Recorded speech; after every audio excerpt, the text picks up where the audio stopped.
All right, good evening, everyone. I will call this Tiger Workshop meeting to order. Deputy City Recorder Bartholomew, would you please conduct a roll call? Counselor Schlack? Here. Counselor Shaw, absent. Council President Wolf? Here. Counselor Anderson, absent. Counselor Gadusi? Present. Youth Counselor Hellick, also absent. Mayor Hu? Here. Counselor Robbins? Here. All right, so everyone please stand and join me in the Pledge of Allegiance.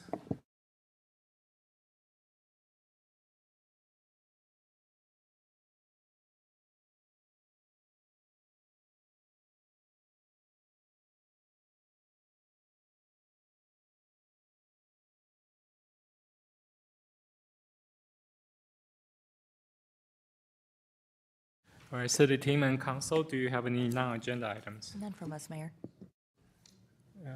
All right, seeing none, let's move on to public comments. The public comment period provides an opportunity for members of the public to address the city council. While it is not a dialogue, either I or staff will follow up to address the issues brought forward in these comments. The calling number is 503-966-4101, and those wishing to comment should call now to get into the queue. Anyone present wanting to comment should sign up on the public comment form at the front of the room. First is written public comment. We received no written public comment by the Monday noon deadline. Let's go on to in-person. And I see nobody sign up, so let's move on to phone or video comment. Mr. Miller, are there any callers in the queue for phone testimony? We have no callers, Mayor. Thank you. All right, let's move on to City Manager report. Acting City Manager Trish will give us a brief report. Good evening. Good evening. Thank you, Mayor. Thank you, council, staff, and community members. Happy St. Patrick's Day to those who celebrate. Great. Thanks, Jason. Over the past decade, Tigard Recreation has grown in incredible ways as we celebrate this year 10 years of serving our community. In 2016 to 2017, 10 years ago, the city hosted just 5 special events each year, and today that number has grown to 28 community events, including seasonal celebrations, concerts, movies, and pop-ups. Recreation programming has expanded from no in-house programs a decade ago to more than 40 programs today, along with 11 camps offered during spring break and summer, and scholarship awards have increased from 21 awarded in 2019 to 47 this last year. This allows more Tigard families to participate. I also want to flag that we're celebrating 25 years as a Tree City USA community, a national recognition from the Arbor Day Foundation that honors cities committed to strong urban forestry programs and investing in the care and celebration of trees. Together, these milestones highlight Tigard's continued commitment to a healthy, connected community, and on a night where we're talking about parks and recreation, what an evening to celebrate. Thank you very much. Thank you, Acting City Manager Trish. Councilor, do you have any questions or comments for the Acting City Manager? Councilor Gadusi, there we go. I see you are now raising your hand, so let's move on. So let's move on to community updates. We will have the Tigard High School Theater Department. So I will invite the department and the theater director, Tori Lee Scholes. Good evening. Hi, please take a seat right there. And make sure you turn on the microphone when you present. Sorry. Oh, take your time. I'll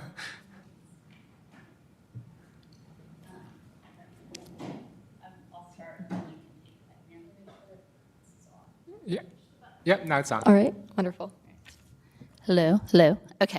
Hi, my name is Tori Lee Scholes. I'm the theater teacher at Tigard High School. I'm in charge of the theater department, and March is nationally known as Theater in Our Schools Month, where we advocate for theater and arts education, not just in our own communities, but at the national level. Over our spring break, there are going to be a virtual advocacy for theater with people on Capitol Hill and in Congress, but we're doing our own small part by reaching out to you here.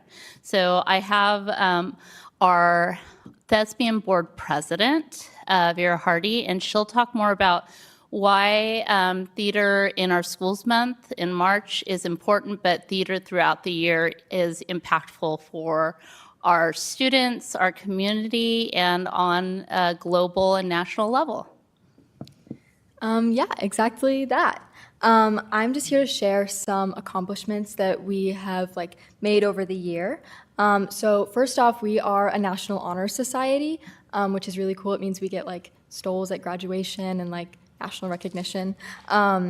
We have a lot of really impressive student accomplishments. Our school is the 4-time tech champion at our state level, which is very exciting. We're going for a 5th this year. We last year had 3 international competitors, one in makeup design, one in solo acting, and a group doing a 1-act, which is very exciting. Earlier, And sorry, I'm interrupting. The solo acting and makeup design international participants actually won superiors at the international level. yes, it was really cool. Earlier this year in October, we, for the first time, did a haunted house where our technical theater students built these large rooms and came up with stories, and our acting students played scare actors. They would give the little kids candy and try and scare the adults throughout the haunted house. It was a lot of fun. Everyone had so much fun, and we were able to make a lot of money that will go toward funding our state conference this year and then our regional conference earlier this year. We also partnered with the haunted house with Packed with Pride. So if you were to bring canned food, you were given a cheaper ticket. We got 400 pounds of food, which feeds 10,513 households, which is 48,858 individual people, which was huge. And when we heard these numbers, we were all like, oh my God, what? We have to do this every year. So it's now going to be an annual thing, which is also very exciting. We just closed our musical, which was 9 to 5. I'm sure you all know the Dolly Parton song and the movie. It's based off that. We partnered with our school's Period Club to do a feminine hygiene product drive during the second week of shows. So if you brought feminine hygiene products, you were given a discounted ticket. And we don't have an exact number yet of how much we were able to bring in, but it was a pretty good amount, pretty solid. We will definitely be partnering with them again. The show explored a lot of themes of sexual harassment and feminism, so it was a very poignant topic and a good club to collaborate with on that. And we had a lot of people come and to bring products and get cheaper tickets. So it was good for us as well as for Period Club. We will be donating the products to local women's shelters. We were also sponsored by Habitat for Humanity during the musical, which was very exciting. We hope to keep that sponsorship going for our next show, which is James and the Giant Peach, and then in continuing years. A lot of our fundraising is also community service work, so getting products to donate and things like that. Every spring break, we do a yard work fundraiser where our students go and do yard work for members of the community for a very, very low price, and we use that to fund our state conference as well. And we're doing that in the spring, if any of you need your yards worked on. And we also do a pancake breakfast with our children's shows every year where we all dress up in costume and we have students make food, and we have kids come and we hang out with them in costume, so they get to, last year we did Alice in Wonderland, so all the kids got to meet Alice and get scared by the Queen of Hearts and hang out with the Cheshire Cat, and it was really cute and a lot of kids really loved it. Yeah, everything we do is really wonderful for our students, and we all love it. And it's really good for our community of students in the whole school, and also like the city at large. And that's something that we're really working towards, is connecting more with the city this year, and then we're furthering that in the following years, hopefully. Yeah, that is pretty much all I have to say. Just wanted to share some good things about us. Yeah, and just on another note, thank you for letting us come in and speak. As Vera said, we are a National Honor Society for theater, and so it's not just about doing theater or having drama club, which is a part of that, and it's part of the community that these students get to be a part of and cultivate.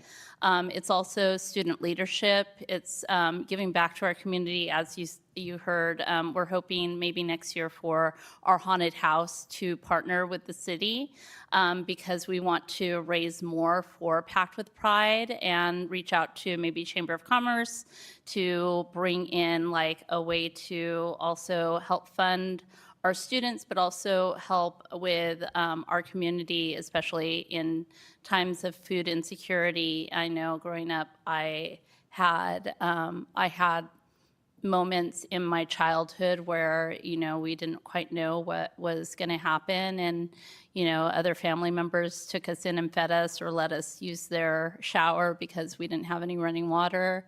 And so I understand that, and I want to make sure that our students have that be a part of their experience in high school, not just doing theater, which is amazing. And again, like coming from my background as a Latina girl and not having access to theater, I want to make sure to give my students and our community the most access that they can possibly have, no matter what their socioeconomic position is, if they can afford to pay or they can't, which is why we do a lot of the fundraising, because as our demographics are changing here in Tigard, those students are becoming more prevalent, and I want to make sure that the person who I was when I was their age doesn't have to worry about, well, how do I pay to do these things, but also realize the joy of giving back to their community, because I also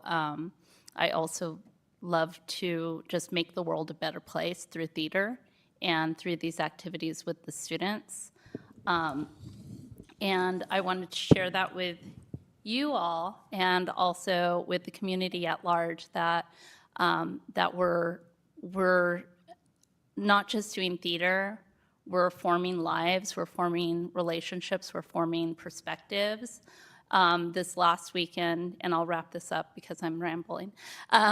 This last weekend during 9 to 5, one of our students who had a part in the play, his family had to leave for a family gathering across the country. And of course, they didn't want to leave a young person behind. So we actually pivoted and we went to one of our math teachers at the high school and said, would you be in this little teeny tiny bit at the end of the show? And he said yes, which was amazing. And after the 3 days that he was performing, he came up to me and he said, I knew this was going to be hard.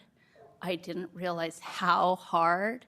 And watching your students backstage, this was the kindest community that I could have been a part of, but also these kids are, what did he say? It was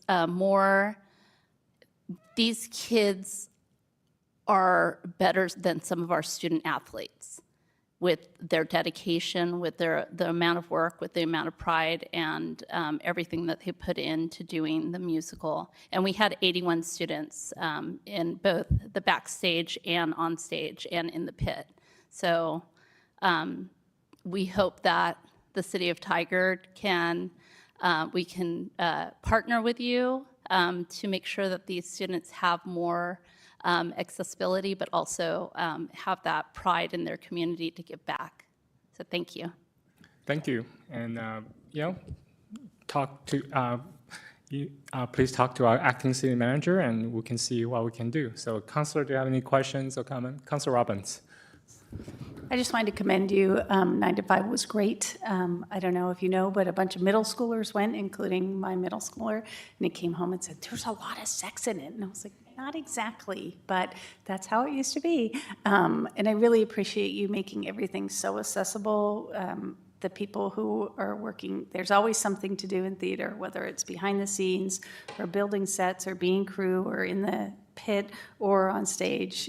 And it's all so important to allow everyone to open up and get the skills that they want. And I really commend you also with fundraising, making it accessible to all those people, because I also grew up not necessarily being able to afford everything that I wanted to do, and also partnering with the Period Club, which we never had that back in the 80s, and certainly to make sure that's all accessible, I think is really great. Right. Thank you. Thank you. Nope. All right. Thank you for coming. All right. Next on the item is Tiger High School Envoy, and I will invite Becca Kasravani to give her update. Good evening, Becca.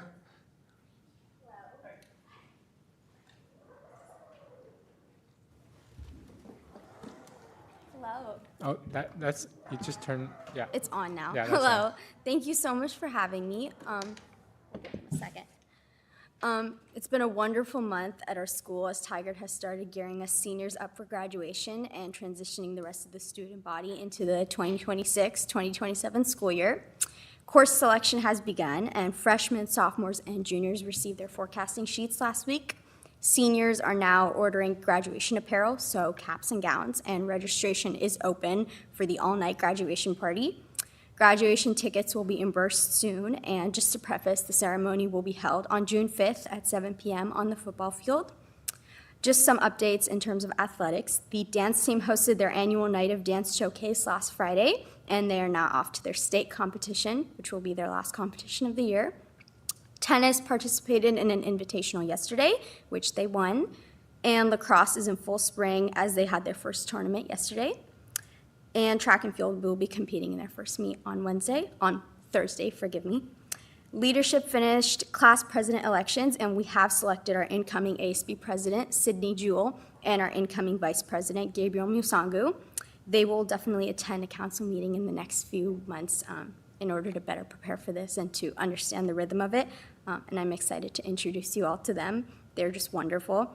Applications are also open for committee chair positions within the class, and they will be followed by applications for general members of the class. So those will just be members of committees and members of classes, not necessarily class leaders, but that will be the last step of the process. The leadership junior class is continuing to plan our prom dance, and they visited the venue at the Oregon Zoo today. In terms of fundraisers, the National Honor Society is promoting a blood drive on April 14th from 1 p.m. to 6 p.m. The athletics department is hosting a drive for the athletic wear or gear the students are no longer in need of, and that will end on March 20th. Coins for Kids will hold a loose change fundraiser, and I believe that ended 2 weeks ago, and that money went directly to benefit Tigard Tualatin schools. And then, as stated by Thespians, the theater department executed their musical over the last 2 weeks, and that was absolutely wonderful. And I believe that's it. Overall, it's just been extremely busy and simultaneously just very successful, and a lot of things have been happening. Yeah. So thank you for having me. Yeah, thank you. Sounds like so. Counselor, any questions or go ahead. I asked this last month, what's the date of the prom? Do we know now? May 2nd. Yes, I did not know about it until today either. Yes, it will be May 2nd.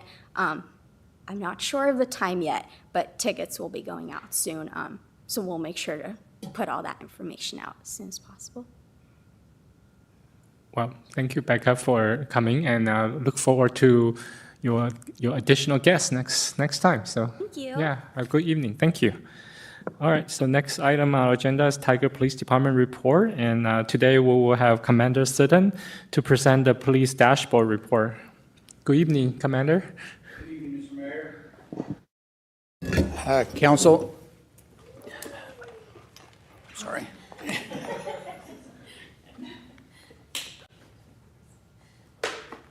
There we go. I probably should have prepped this. There we go. Okay, I'm Brad Sitton. I am the patrol commander for the police department, and as the mayor stated, I'm here to present the February dashboard.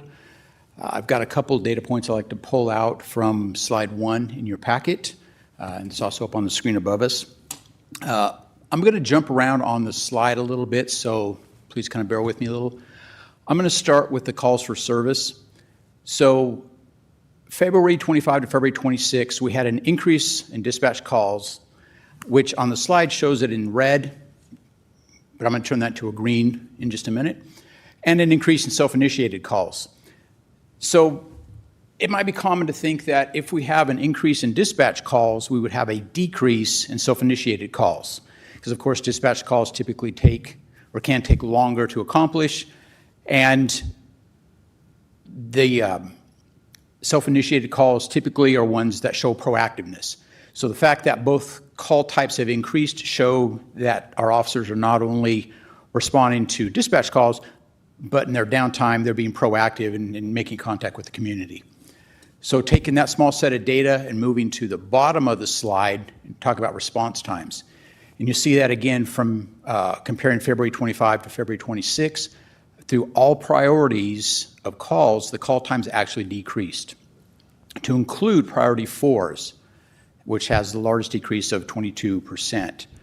Priority 4 calls are calls such as animal calls, abandoned vehicles, the cold theft reports, those lower priority calls. So that data set shows us there that officers are not only responding quicker to the priority 1 and 2 life safety calls, but also to those lower priority calls. The only way you accomplish that is to have officers actually stay in their district as opposed to being at the station or being a couple of districts away with their buddies eating lunch or whatever. And then while they're in that district and they're not responding to the priority calls, the self-initiated calls occur. Dispatch times primarily are tied to the dispatch calls themselves, because of course a self-initiated call has no response time, it just happens. So the fact that we have an increase in dispatch calls, yet our times continue to decrease is exactly what we'd want to see. Because when you call for police, you want them there immediately. So this decrease in time shows that they're doing exactly what we'd ask them to do. So when you close a call, there's a variety of ways that calls are closed. It can be a simple report, it can be a referral, it can be simply asking questions, or it can be an arrest. So I want to highlight the arrest there at the top of the slide. And you see that between February 25 associated with February 26, you see that we had a 16% increase in arrests. Felony arrests are down, which is good, obviously, but you see that misdemeanor and citation to appear tend to be up, which again shows that officers are taking the work seriously and not kind of taking shortcuts, because arrests mean more paperwork, means more time, more effort in general. So the fact that those numbers are up shows that officers are actually, again, being proactive and doing what we ask them to do. Also, we see that warrant arrests are up. Now, warrant arrests are loosely tied to self-initiated calls on the slide. And let me explain why I mean that. If I go to a theft call and I arrest a person for theft, but then I also find that they have a warrant, the system only allows us to track one stat. And because the initial call was a theft, that's typically where that stat is going to get tied to. So in that case, the warrant isn't necessarily counted. So those 54 warrants in February 26 are through primarily self-initiated activity. An officer may see somebody on the street that they know has a warrant because they dealt with them before, or potentially a traffic stop, which could be a violation, turns into a warrant arrest because the individual might have a warrant. So those warrant numbers are actually good numbers to have.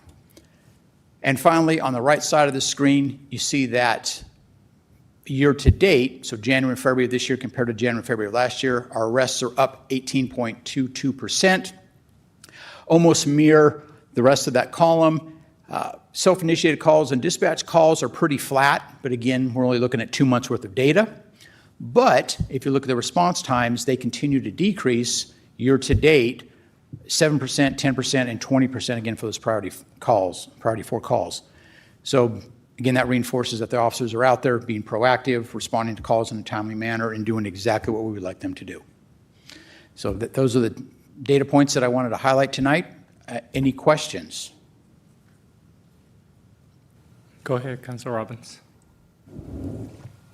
Thank you for this. It looks like great news. Why do you think the response time is improving? What's going right? It could be a variety of reasons. One, I think that we've got a really good core of younger officers that are out there wanting to, as we put it, kick over rocks. So they're staying in their districts.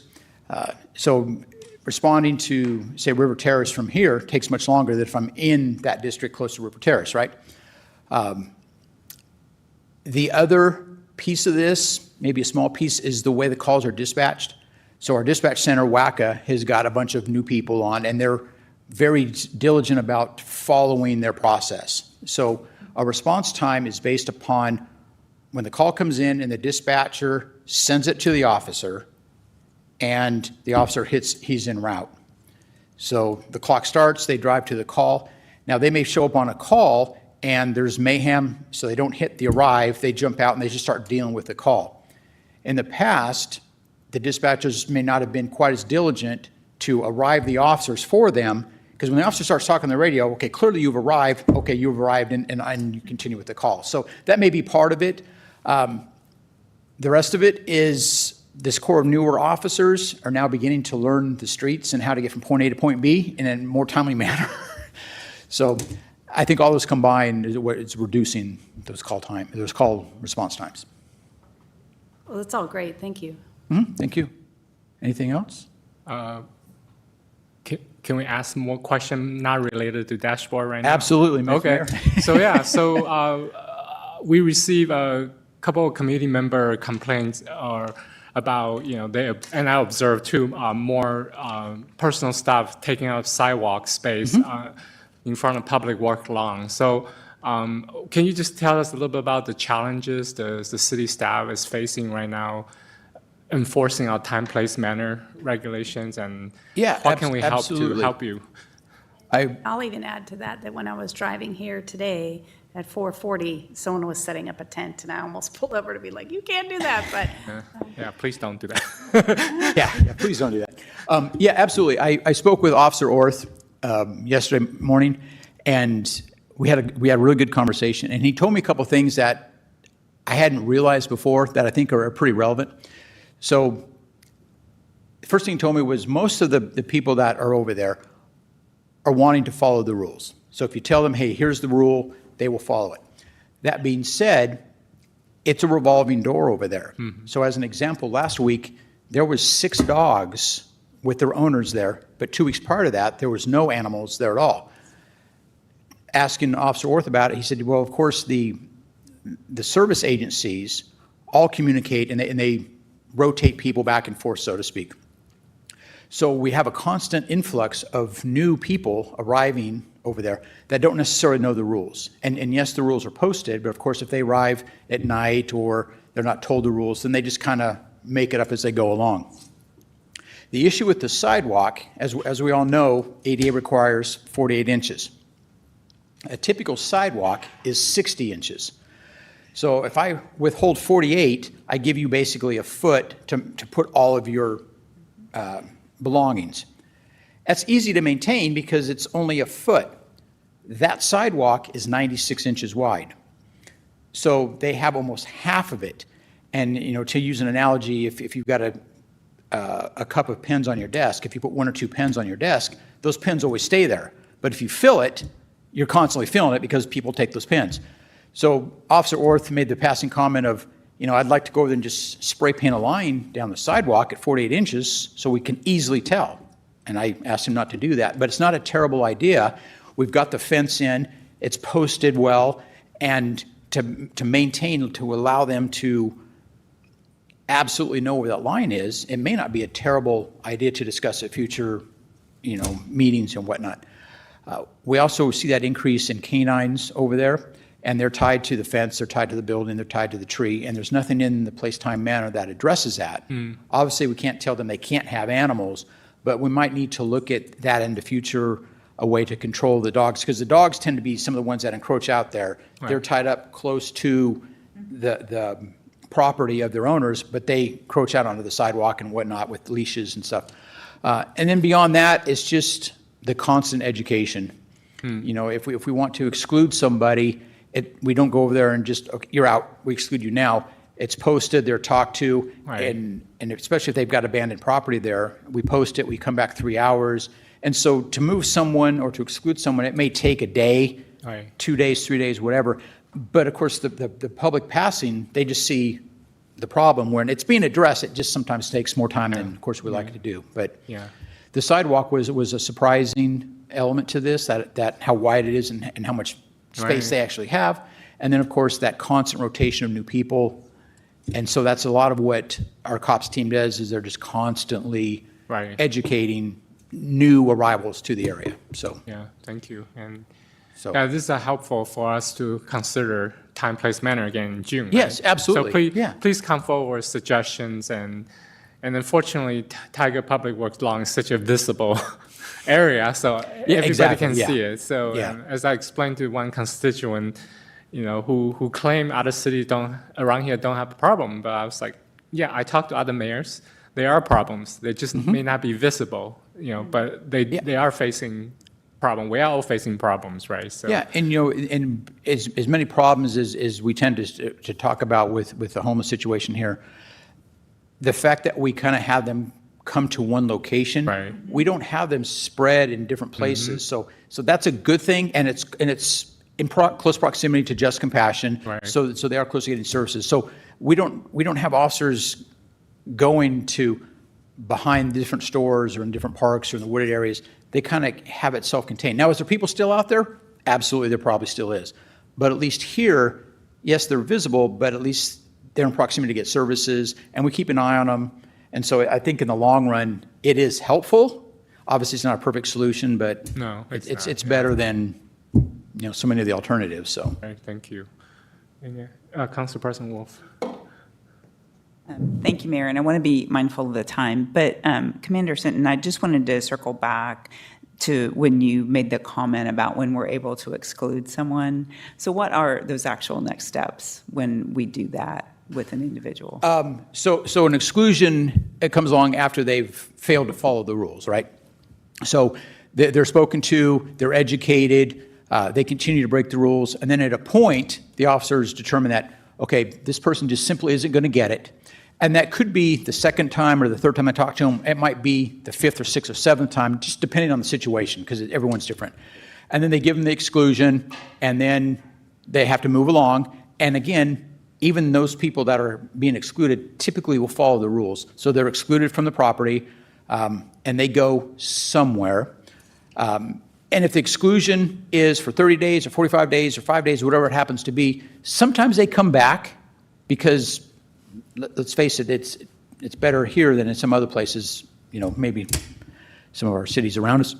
But a lot of times they just go someplace else and don't come back. The exclusion is, I want to say, like a last resort, because after that you're into criminal trespass. So the officers try to educate and try to gain compliance without having to use that semi-heavy-handed tool. And for the most part, it works. But yeah, so. All right. Any other questions? No? All right. All right, Thank you, thank you. Commander. Have a good evening.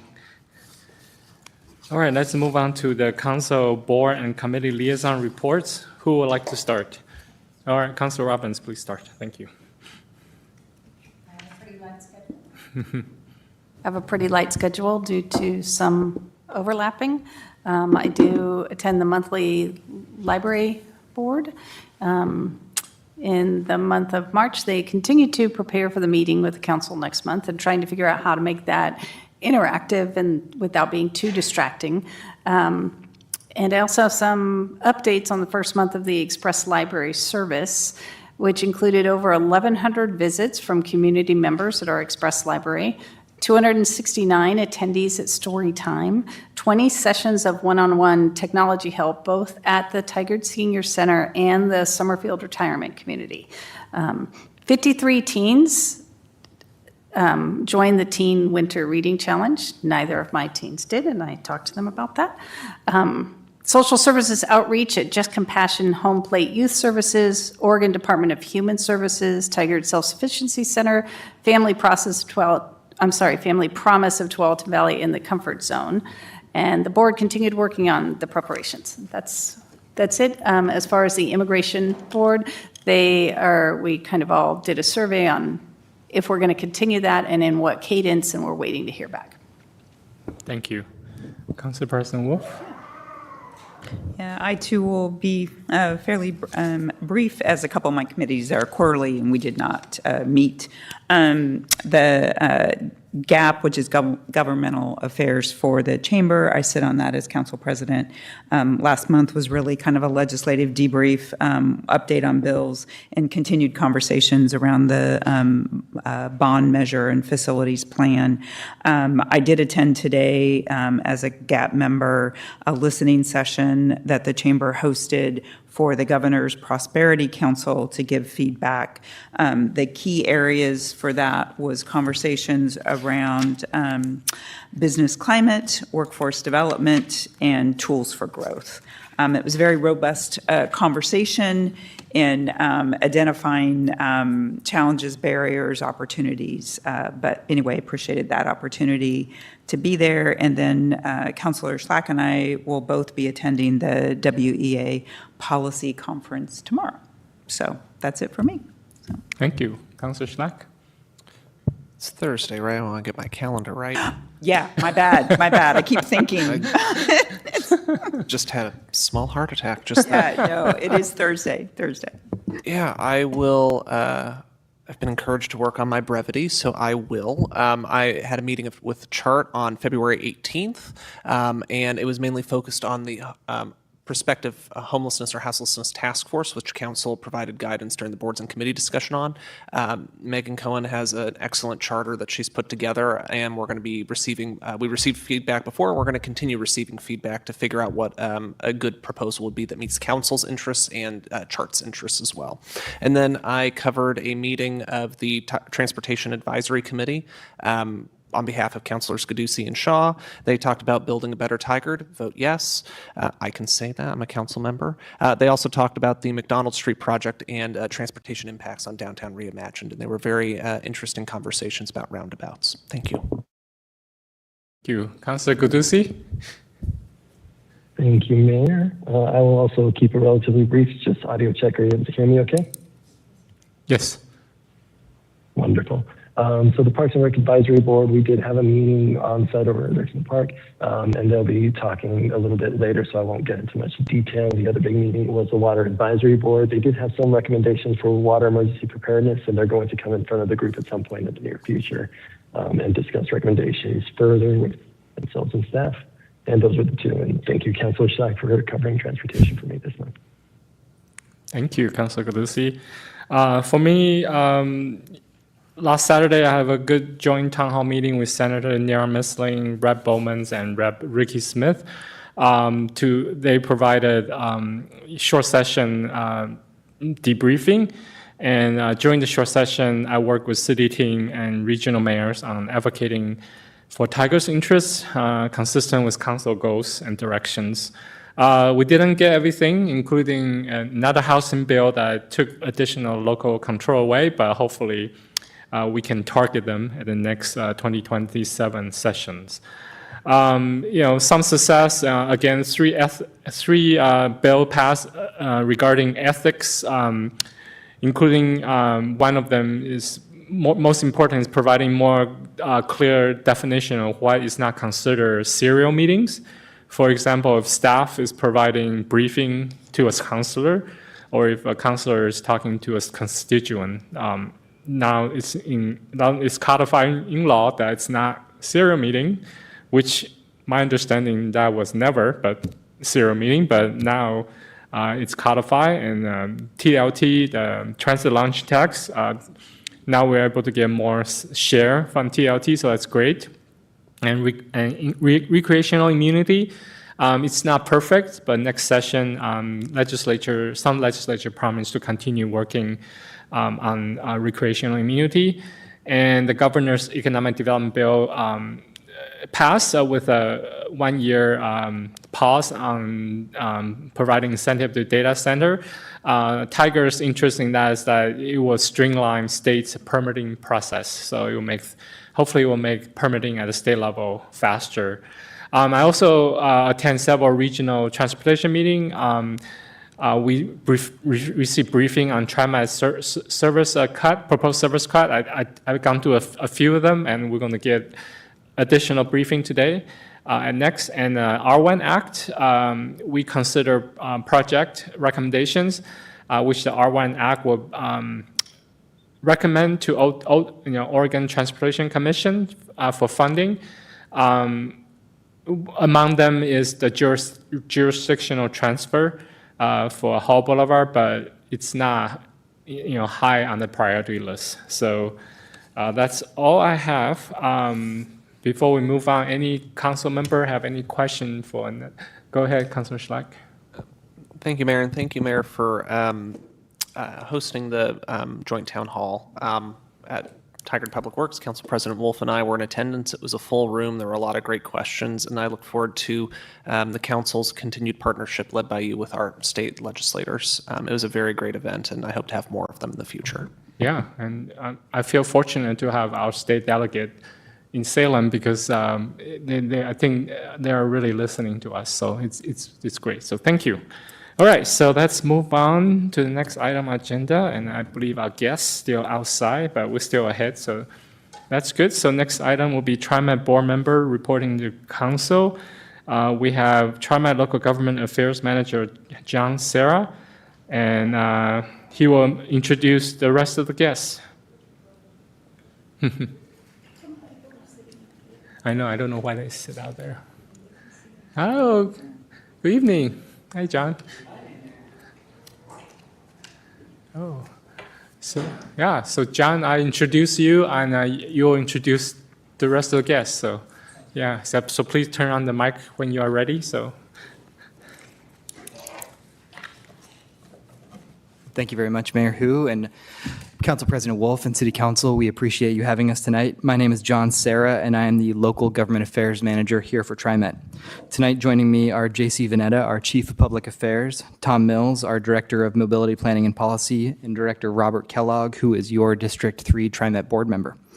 We want to thank you for this opportunity to join you all tonight to discuss TriMet's budget and the actions that we have proposed to take to address our deficit. One of the most challenging parts of this conversation is our service cuts. We first announced these proposed cuts on January 5th, and we've spent the last several months engaging with members of your community and many of our other regional partners to gather feedback and identify the best path forward. So you are an essential partner for us, and we do understand that our changes to the network are going to affect Tigard and riders throughout the metro area. And so we appreciate the City of Tigard's continued engagement through this process, and we look forward to our ongoing partnership as we secure the future of transit. So tonight, we have Tom Mills to walk us through the specifics of our proposed changes to the local network. But first, I want to turn it over to JC here to provide some context on TriMet's budget and how we arrived at this point. Good evening, Mayor Wu, Council President Wolf. Thank you so much for having us. Although I have been saying that we don't like to deliver bad news, so we really don't want to be here, but it's good to be around all of you, and we thank you for having us be here. I want to set the stage for you as to how we got here at TriMet and how we're addressing some of our budget issues, which are some of our service cuts are because of that. So just as a region, you probably already know this, but first off, we're seeing record layoffs across the region. Some are even predicting our region going into a recession. So we're definitely starting to feel that. Vacancy rate, I know you probably see this probably here in Tigard, but the vacancy rate for the market has risen to 27.3%. In downtown Portland, it's at a record 34.7%. So that is also telling. We have seen, I don't necessarily know if you know this, but Oregon is #2 in the nation for the number of people teleworking. People love to move here, enjoy our outdoors and natural beauty and telework. And then finally, you're also starting to see, or you continue to see, an elevated concern around community public safety. And so those are some of the factors that we are seeing, and that kind of sets the stage to where we're at right now. Next slide, please. So where we're at with TriMet, we're at about 101.2 million rides per week. So just imagine for a moment that many cars on the road. this would not be a fun place to live. That's about 65.8 million boardings in our last fiscal year. One of the things that you all should know is that the rides that we provide obviously connect people to opportunities, but especially to people who are transit dependent. And we really started to see things change at the start of the pandemic, where now today 35% of our riders are transit dependent. And we know that too because of record-setting amounts of enrollment in our low-income fare program. So we have a program dedicated just for people with low incomes. We have seen record low enrollments and also record use. Now, with all of the things that I mentioned on our prior slide, we are starting to see declining tax revenue, both our employer and our STIF, and our fare revenues are down as well. Next slide, I'll go into that a little bit. So as our as our ridership dropped at the start of the beginning of the pandemic, we have gotten back to about 70% of that ridership, but with it has come a fall in revenue, and that's about $60 million a year that we have seen in a drop in our fares.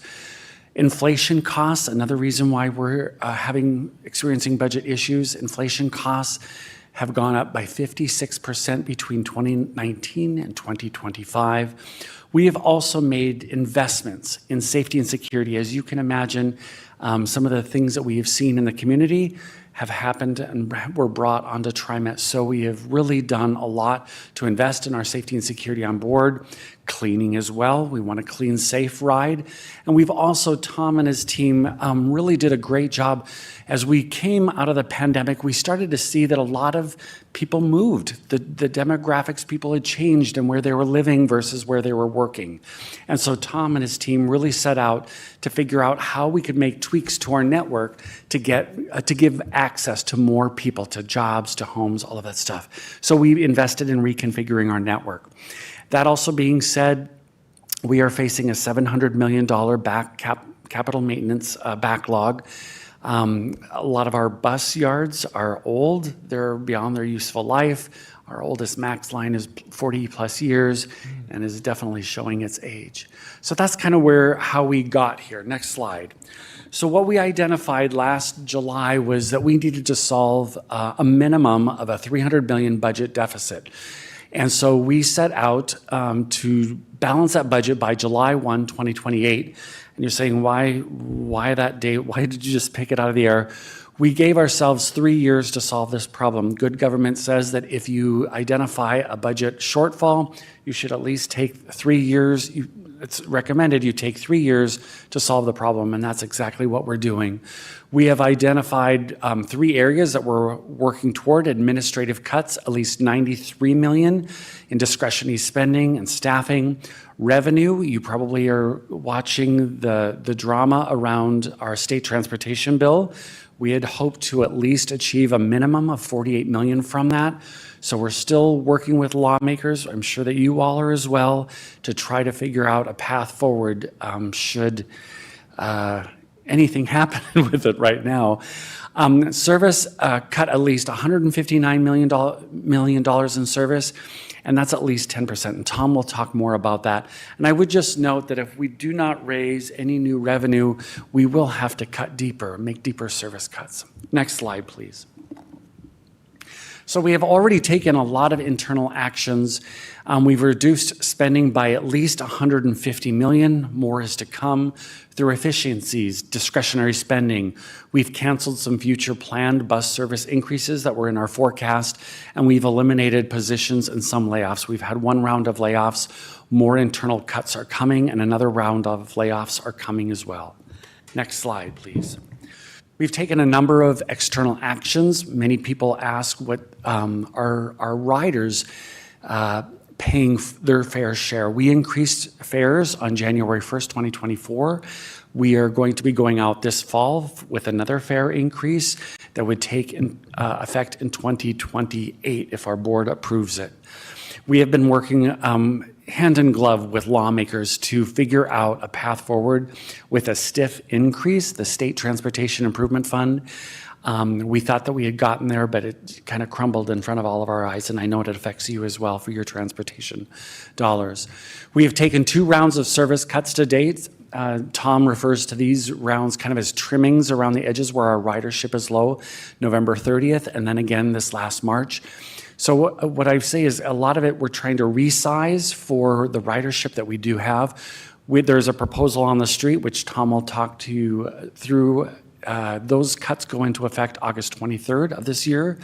And then we will have another round in August of 2027. And we'll be going out this fall for outreach around that. Next slide, please. So before we ever started mapping out the service reductions that we wanted to do, we actually went out to the public and we did a lot of public outreach to understand where we should cut. And we asked them to rank 9 different types of service cuts, whether it's frequency, coverage, things like that. We used all available communications tools at our fingertips. We've had multiple in-person workshops, open houses, many of them multilingual. And we used a lot of our community-based organizations to get the information out. Next slide, please. And so we had, again, a number of events. 4,800 people responded to a survey to help us understand what we should look at first. And so there was really a lot of support around this. There was also a lot of favor in protecting late night service, weekend service, and high frequency service. A fact that you all should know that when people don't have to think about when to take their bus, they just walk out the door and know they can catch it in a few minutes. Frequency reigns king for us. And so with that, I'll turn it over to Tom, who will walk through everything for you. Thank you. Thank you, JC, and thank you, Mayor Hu and President Wolf and City Council members for having us today. Again, my name is Tom Mills. I am the Director of Mobility, Planning, and Policy. I am in charge of the service planning team, and what that means is my team are the ones who make recommendations for how often buses come, how late at night, how early in the morning, where they go. And in cases like this, it is my team that makes recommendations on where we would cut back. Now, anytime we make a major change such as this, we do work with some guidelines, and they're shown here, and I'll just quickly go through them. And these are not in any particular order. They're all equal to one another. But starting with equity, wanting to ensure that we are serving low-income populations, people with colors, people with disabilities. And truth be told, this is a community of people who ride. And so not only is it we want to be equitable, but it's good business for us because they're paying riders for us. Also wanting to serve demand and always trying to figure out where are the origins and destinations that people want to go to. Productivity is a big one that's really important to us. It's how we evaluate our bus and max lines. It's basically saying how many boardings for every hour. It says here vehicle hour. A vehicle hour is every hour the bus is out of the yard, or essentially every hour we're paying for the operator. So it's getting really at what is our cost per ride and how efficient is this line. Connections, of course, we're always looking at, for community colleges and things like big destinations. And then lastly, growth. And growth is always kind of a tough one. A lot of the growth happens out on the edge of the region because that's where land is cheaper typically. And, we don't always know that the growth is happening until it's already been built. And so sometimes we're chasing growth. Really would like it to be the other way around. Okay, we'll go to the next slide, please. So as we entered, this is a lot. I'll explain this slide here. As we entered this effort, we came up with 9 different ways, 9 different approaches one could take towards cutting service. And I would say no single one of these approaches gets us to 10% cut. We have to do a mix of them. And these are the 9 approaches that JC mentioned in the survey that we had in the fall. Where you see FS, that means frequent service. A frequent service bus or max line operates every 15 minutes all day, 7 days a week. And where it says 17.5 minutes, that's saying we would go from 15 minutes to 17 and a half minutes. Where it says 7 a.m. to 7 p.m., that would mean the frequent service period, the 15-minute service, would only occur in that window. Service would occur afterwards, but it would be less frequently. So anyway, we took all these approaches and we kind of ran them through this matrix, and we said to ourselves, well, first off, green is good, red is bad, orange is in between. And we first said, okay, well, if we were to do this approach, what would the savings be? Is it even worth doing? And you can see here, oh, great, there's a lot of opportunities here with high savings. The next question, of course, was, okay, but how many riders do we impact? And there we said, there's a number where we have a lot of riders that we're going to impact, but a few where the ridership is lower. So, okay, that helps. The degree of impact is really for example, eliminating a bus line has a bigger degree of impact than, say, reducing the frequency, right? Because the bus is still coming when you reduce the frequency. You get rid of the line, it's gone. Next was the survey results, and so we really leaned heavily on what the community told us. And then lastly, we weren't able to do this for all of our approaches, but we looked at what we call the job access analysis, where we're able to do an analysis where we can see, well, if we make this change, we kind of put a time out there. We said 45 minutes. Within 45 minutes, how many jobs can someone get to? How many can they get to today? And if we make this change, how many can they get to after the change? And in many cases, it was less. Well, in all cases, it was less. But, was it a big drop or was it a small drop? And so that's what we were getting at there. So if we go to the next slide, so after kind of going through this exercise, we came up with a proposal. And this is what was rolled out to the community in January of this year.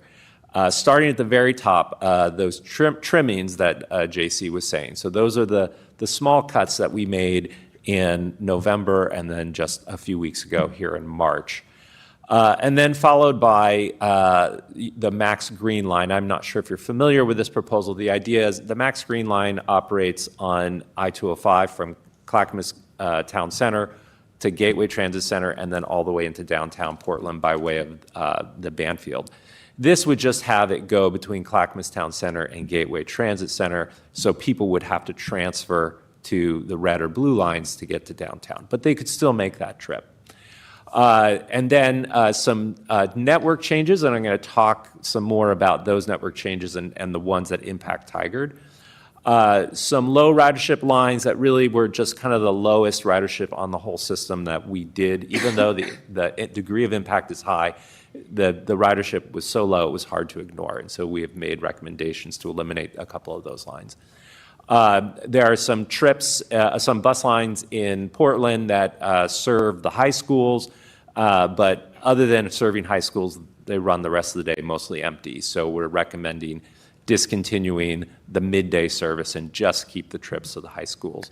And then lastly, two lines, we're calling it short lining. It basically, sometimes you'd have a bus line all day long, it goes all the way to the end of the line, but maybe late at night. Every other trip goes to the end of the line, and every other trip turns around early, and then you can kind of remove a bus out of that rotation, and so it saves you some money.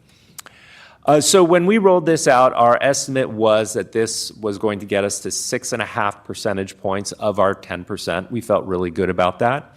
We have heard back from the community, and based on a lot of the input that we received, we took some items out of the proposal. So we're really now saving somewhere between 5 and 5% right now. So next slide. So now I want to talk about the proposals that impact Tigard.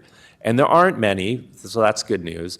And they are regarding the network changes.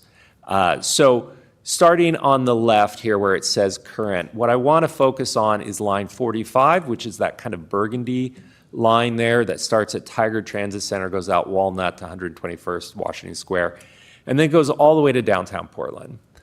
What we find is that on the segments serving 121st and Walnut, we really don't get very much ridership at all on the line. And where we do get ridership, we're pretty close to Shoals Ferry Road, where we have other bus service, and then also down close to Pacific Highway 99, where we have other bus service. So the highest ridership in that segment is within walking distance of Shoals Ferry and Pacific Highway. So what we are recommending is that the line terminate at Washington Square and not serve 121st and Walnut. Now, furthermore, we're also recommending that that bus line only operate during the rush hour and mostly, getting kids to high schools. And we're going to connect it with another line currently called Line 39. That's the green line on the left. But on the right, you can see the two are one line. That burgundy dotted line is one line. We'll just call the whole thing 45. But the big impact for Tigard would be the loss of service on 121st and Walnut. And we'll go to the next slide, please. Okay, this is a lot of spaghetti, so I'll walk you through it. Again, starting on the left, again, the burgundy line that starts at Tualatin Park and Ride, and it goes up 72nd Avenue. That is the only portion of this line that serves Tigard. It goes on Cruiseway through Lake Oswego and Boones Ferry, through Mountain Park, and then Boones Ferry on into downtown Portland. What we are recommending, and we'll look at the right, and now that line, I believe, is blue. It looks like it's blue. And it has a new number. It's called 97. It would still serve 72nd Avenue and Cruiseway, but when it goes up to Mountain Park, it would just go to Barber Transit Center. We would not go all the way downtown, so people would have to transfer to another bus line. Now, I will note that you can see on the right, there's another bus line called Line 96 that will also go through Mountain Park to Barber Transit Center. From Barber Transit Center, that line will continue downtown, and that line from Barber to downtown, we're purposely choosing to only have that line make 3 stops, so it will kind of have an express kind of aspect to it. So people could, now of course I don't have the schedules in my head right now, but theoretically people could make their transfer to that Line 96 and then get to downtown pretty quickly. So if we're able to make that transfer line up well, then it actually would still be a relatively quick trip for people going to Portland, and likewise coming out of Portland and coming to the jobs on 72nd Avenue. We'll go to the next slide, please. So this is actually a good news story for Tigard. So we'll start on the left. Line 20 is what we call a frequent service bus line. It operates that's the green line. It operates every 15 minutes, all day long, I should say most of the day, 7 days a week. Similarly, Line 76, and that goes all the way from Gresham through Portland to Sunset Transit Center and to Beaverton Transit Center. Line 76, you may be familiar because it goes just right outside here on Hall Boulevard. That's the Burgundy line. That also is a frequent service line, and that ends at Beaverton Transit Center. What we want to do is actually with Line 20, between Portland and Sunset Transit Center, we're kind of going through the woods. We're kind of going through the forest. So we're not picking up a lot of people. So we're actually going to have Line 20 only operate every 30 minutes between Northwest Portland and Sunset Transit Center. But we do still want to serve that part of Beaverton, Cedar Hills area, particularly Cedar Hills Crossing, the big mall up there. We want to serve that. So what we're going to do is we're going to extend Line 76 all the way to Sunset Transit Center. It will still be 15-minute service in that segment. So actually, this is good news for Tigard because it gives you more access. You now will have a one-seat ride to Cedar Hills Crossing, up to Sunset Transit Center, et cetera. So we're actually excited about this change here. And then we'll go to the next slide, please. And now, of course, we'll go one more back. Yeah, there we go. Staying with Line 76, and now we have left Tigard. We're actually here in Tualatin and Oregon City. Line 76 is frequent service. to Meridian Park Hospital. So it runs every 15 minutes all the way to Meridian Park Hospital. Every fourth bus also continues to West Linn and Oregon City. That means only once an hour it goes to West Linn and Oregon City. The reason we didn't do every trip to Oregon City is because we had suspicion that the ridership was going to be pretty low. In order to get there, we have to go through Stafford, which is undeveloped. We also have to be on the freeway for some of that. Can't pick anyone up on the freeway. And sure enough, we were right. The ridership was very low. And so our proposal now recommends no longer going to Oregon City. So if there are people from Tigard who are riding to Oregon City, they would not be able to make that trip anymore. Next slide, please. So those are all the major impacts to Tigard. Anytime we make a big change to our bus service, we have to do an analysis to make sure that we're not having a disproportionate burden on low-income communities, nor are we having a disparate impact on minority communities. That is a requirement by the FTA, and our analysis shows that we are in compliance with that. We are not having those impacts. I should say, alternatively, we also have to ensure that we're not having a disproportionate benefit to high-income communities, nor a disproportionate benefit to non-minority communities. And again, we're in compliance with that as well. Next slide. So one important note is the LIFT boundary. LIFT is our service for people with disabilities who are unable to ride fixed route transit. It is a kind of curb-to-curb service. And the way it works is we provide lift service within 3/4 of a mile of every fixed route bus or MAX line. And so knowing that, we're able to draw a boundary for where the lift service operates. And as you see in this slide here, the hatched areas are areas that would lose lift service. Part of that, the big one in the south there, that is that portion of line 76 that goes to Oregon City, as well as another line. Again, a lot of that is the Stafford area that is undeveloped. And then a small portion south of Powell Boulevard in Gresham. Next slide. Actually, I think I turn this back to JC. Just so you heard from Tom just how data-driven a lot of our work has been done.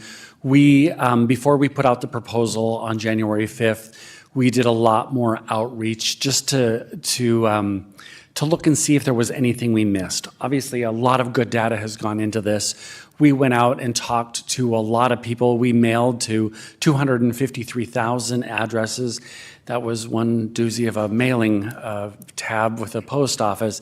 Our on-street folks went out and talked on the lines that were affected. We used our media partners to get the word out as well. Next slide. And we also did a number of events, 16 events, 783 participants, 8,100 people responded to a survey. So we got a lot of good feedback that has informed the proposal that Tom and team that we have taken out.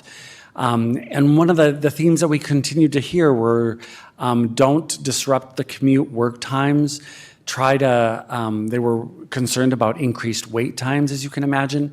And there was just a general appreciation for TriMet's work, which we were surprised to hear, but very glad to hear with the bad news that we were delivering to the city or the region, excuse me. Next slide, please. And so with it, we actually have a board listening session tomorrow, and anyone can come out and either join virtually and or in person to tell our board members exactly how they feel or concerns about our proposal. We have a first reading on March 25th and a public hearing that people can come out and testify. Again, that's the first consideration for our board of directors.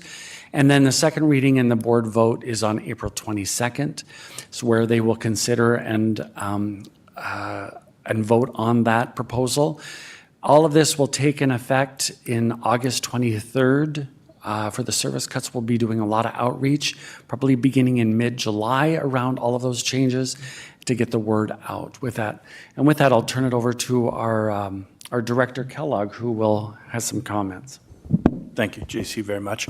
I am going to have some comments, but nothing I say is going to compare to the details of these plans. So I'm going to invite you now to ask questions, and then I'll close up. Thank you. Councilor, you have any questions? I cannot see Councilor Guzzi, so, oh, no hand. Okay, Council President Wolf.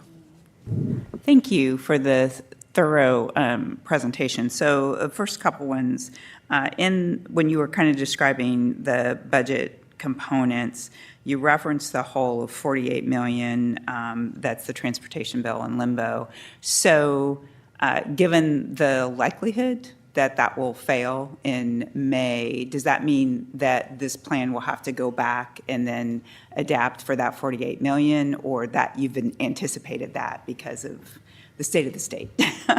We will have to go and revisit all of it. And I think at some point in time, as we look to see where our revenue forecasts are coming in, as we check in where our finances are, and as we read tea leaves, so to speak, for what's ahead for the legislature, we will have to make some adjustments. Okay. I would say that much like you all are, we're working very closely with lawmakers to figure out a path forward. And right now, it's not easy. And so it is something that we will need to revisit.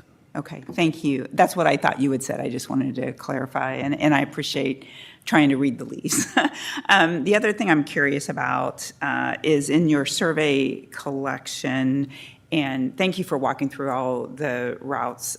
Do you feel that you had great Tigard data that then, based on the changes that are proposed for the users and the writers, I would just want to know that you felt you got good feedback from those that really leverage it within Tigard to kind of, yay, this is good, or no, this is clearly more is better, right? I mean, I get that, but I also recognize the reality of what you have to do to make make this pencil out. But I was just curious how you felt about your Tigard specific feedback. Yeah, I would say we did get good data from Tigard. I would say that the kind of the volume of comments was kind of commensurate with the ridership, right? So we did get data from Tigard.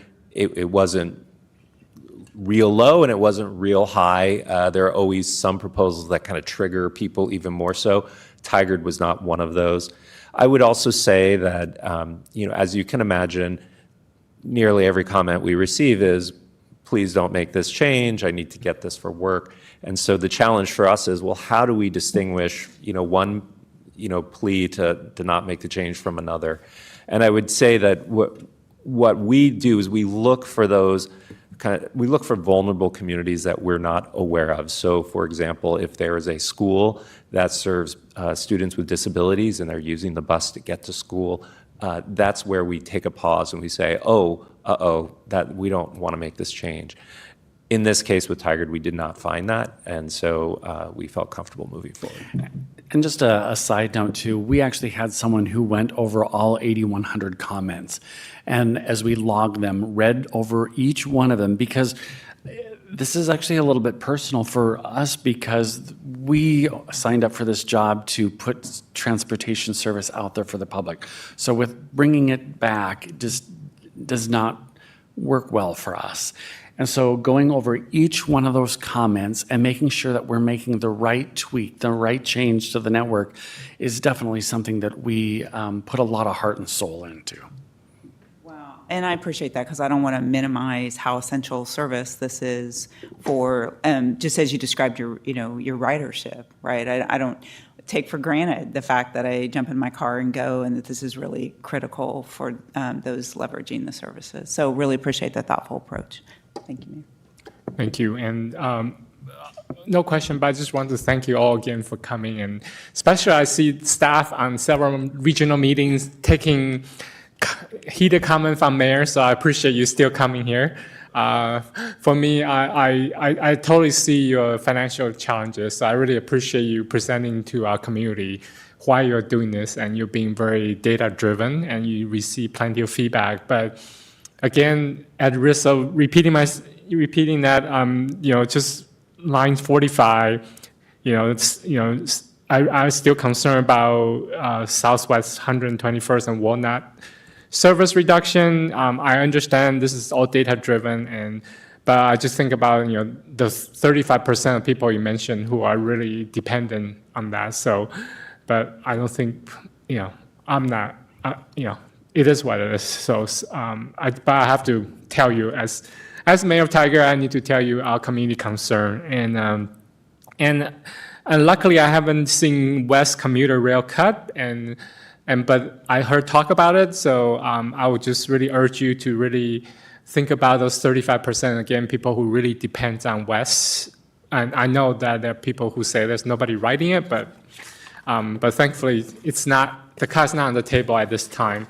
And I also just want to quickly mention that I really appreciate the SPOT pilot program that I went for the ribbon cutting around part of Beaverton and River Terrace. And I think that's such an innovative project.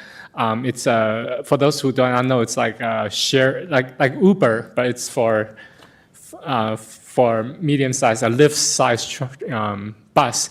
And I just think, that's such an innovative thing to do. So I will encourage you to really, given the constraint, to think outside the box and think more about things like SPOT. And I think, we're all dealing with budget cuts, so we need to be innovative, think outside the box. So thank you again. So with that, I will ask Director Kellogg to close up this presentation. Thank you, and I'll be brief. I know you've got other items on your agenda. So I'm going to start with a philosophical statement. Previously, I served on the Tualatin City Council, so I've been where you guys are, and I remember budget season as a happy time, where you'd come in and say, we've got things we get to pick from, and we get to set a CapEx plan, and this is great. So this is my first experience of looking at a budget season in a very bad light. $300 million is a lot of money, right? And trends are not our friend right here. Costs keep going up, right? Revenue's going down, so we really need to make this change. I've also got good news and bad news. I'm going to start with the bad news. Bad news is this may just be the beginning, right? These cuts are difficult, but pale in comparison to what we may have ahead of us in another year from now. The good news is you're not Tualatin. And I say that because Tualatin lost a lot of service on this. But in all seriousness, the good news is that this group of people and every TriMet staff person is working every day to give you the best transit system they can with the resources that they have. And so we're going to get through this, but we are going to need support from everybody. Yeah, thank you. And please let the city know, let me know how I could be of assistance at the state legislative level. This bus is important for our community. So just let me know how I can help with the state legislatures, and I'll be happy to help. We appreciate your partnership, Mayor Hu, and we will be contacting you. All right. Thank you. All right. Thank you so much again for coming. Have a good evening. Thank you. Thank you so much. All right. So let's move on to our next item on the agenda, which is the pilot's seasonally park ranger program. Seasonal Park Ranger Program. Park and Recreational Manager Guren and Police Officer Orth will give the staff report.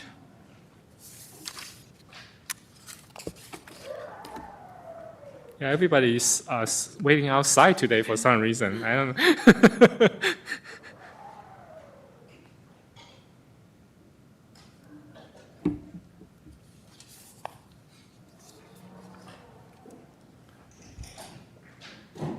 Hello, Rick. Good. Hello. How's everybody tonight? Oh, good. Tired? Should we get started, Mayor? Yeah, so I do notice that you have 17 slides and we have 20 minutes. So I just want to know how much time do you plan to present and how much time would you like council We're going to feedback? whip through those Okay. slides. So- We're not going to, just it's visual. Okay, great. So, It's a sweeping overview. okay, yeah, great. So, anyway, thank you for having us tonight to talk about the Park Ranger program. For show and tell, I have Ranger Gordon, who came on board last April as our first park ranger, and it's a tremendous success. Jordan has done an amazing job. So what we wanted to do is briefly capture the work that he did and the role that he plays. So if you go to the next slide. So just a quick overview. This is about what is a park ranger? How do we measure success? How did we collect the data to document the success? And then some opportunities next step. And also sitting up here is Ellen Brown. She's our Parks and Rec Board Chair. Okay, next slide. So here's Ranger Jordan with Frosty, one of the dogs he met out in the park that became kind of our mascot for our Leash Up campaign. But as you can see on this slide, a variety of roles. One of the most important role that the ranger plays is to have a positive presence in the parks and trails and help educate people on park rules, trail rules, assist with code enforcement education, serves as a liaison between parks and police office, helps with our park maintenance team because as he gets out and about, whether in the truck or on the trails, sees a lot. And what we want to show you over the next number of slides is how we document and how do we use that data to make good management decisions and allocation of resources.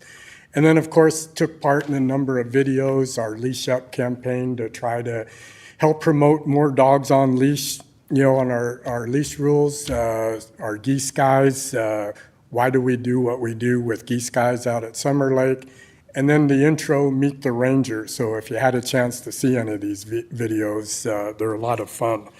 He's a character out there in a good way. So next slide.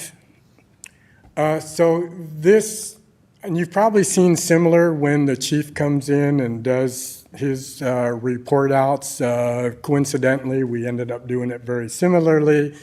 This slide is really to graphically display from the various color codes the different types of encounters that Jordan documented and kind of the dispersity throughout the city. So he covered all of our parks, our 600 acres of parks and natural areas. So we can go to the next slide and we'll start to dive in a little bit. So one of those things, one of our biggest problems is dog off leash. And so these just are showing, again, graphically where they're distributed. Smoking ordinance, so 125 of the dogs off leash encounters, 37, smoking in parks that Jordan will talk to people about. Next slide. So one of the challenges we have at Summer Lake is trying to protect the sensitive lands around the lake. We wanted to make it more aware for people who do like to fish out there. We built some fishing platforms and new signage out there. We're actually going to put in a couple more platforms. We'll end up with 4. We have 2 right now. Each one, I don't know if you saw the video that Leandro did with ODFW to really, again, help promote. We want people to enjoy fishing at the lake, but we also want to protect wildlife in sensitive lands too. So we created these fishing platforms, and Ranger Jordan helps, again, educate on these potential violations. They are, but it's education. We want people just to change behavior. Next slide. We all know that we have an abundance of campsites scattered throughout, particularly on our trails. Jordan has done an amazing job working with Officer Orth. As he's out there making the rounds on our parks and trails, he will notify Officer Orth where these campsites or campfires are, and between Martin, our park supervisor, Officer Orth, and Jordan, they can take the action necessary to disband those campsites and fire evidence. And it's really helpful for both PD and parks to know where these cleanups are needed. Next slide. So while Ranger Jordan is out there and about, graffiti is also another issue that pops up. Getting after it quickly helps prevent more graffiti from happening. So where Jordan can do it, he'll do some minor maintenance out there, or he'll let our parks maintenance folks know where the issues are. And with Officer Orth, if there's evidence to collect, he'll go out there. So having Jordan out there observing and taking care of some things helps with our park maintenance team not having to get out there. So there's some things that we can do while he's out on site. Next slide. So we also, from a park and trail safety, we do a twice-a-year audit of our trails for safety. And while Ranger Jordan is running around, he'll find some things that we'll report to our park maintenance supervisors so we can get those on our work order service requests, so that we're trying not to get into deferred maintenance. So catching these things early and taking corrective action is very helpful. Also, as able to call non-emergency or 911 if there's an issue, somebody in distress, that we can be the eyes and ears for PD out there. Next slide. Probably the most important thing out of Jordan's work is being that positive person of authority. Our park maintenance crew do great jobs, but they're out there to clean our parks and maintain them. Jordan in his uniform, having that presence of authority, but having that friendly face out there. So we document not only the enforcement type of education occurrences, we documented the number of positive interactions. And the last one, no issues during visit. Jordan, during the course of a day, will go visit X number of parks. And, it's great to report that more often than not, there's just nothing happening in the parks from a negative standpoint. So we also wanted to be able to document. And you can see combined numbers of almost 900 interactions were both positive and no issue. So that's great to know as well. Next slide. Just a pie chart that shows the breakdown of everything we just discussed, so I can move on from that. Next slide, please. So sort of as we wrap this up, the boots on the ground coordination between PW and PD is critically important. One thing to note about these cleanup costs, prior to the park ranger coming on, an average cost of cleanup, not counting some of the major cleanups we had, was typically around $8,000, just due to the accumulation of trash. With Jordan spotting these quicker, the average cost of cleanup dropped to about $1,100. So you can see a ranger pays for itself just in the number, the reduction of cleanup costs.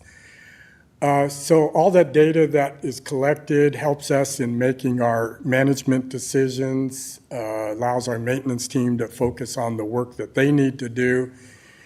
And as our system grows, it's more and more important to have somebody with that official presence out there. Next slide. So what are the opportunities? Clearly, and hopefully you would agree, that the data shows that there is a value-added benefit to the park ranger position. Currently, Jordan is a seasonal. In working with our Parks and Rec Advisory Board, we'd love to be able at some point to, make the position a full-time position, and ideally, we would love to have a full-time position and still, a seasonal park ranger as well.